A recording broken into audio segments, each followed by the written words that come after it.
come to the second technique. We have downward technique. The downward technique is composed of 9.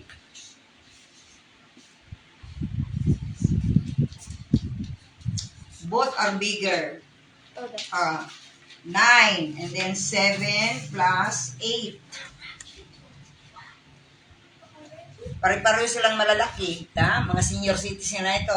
Senior citizens na, kaya pababa na sila. Pag mga malalaking numbers, start counting on top and then going downward. 8, 7. This one is 1. Isang hagdan para sa 9. Siya pinakamatanda, kaya isang hagdan lang ang kaya niya. 8, 7.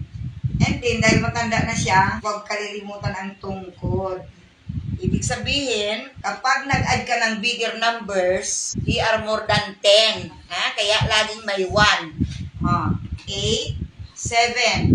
The answer is 17. Huwag kalilimutan ang 1. Example, we have 7 plus 8.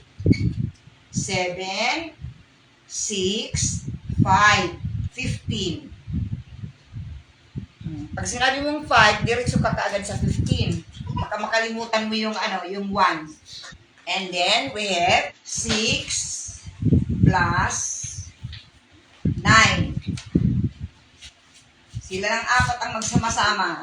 6, 5. The answer is 15. Then,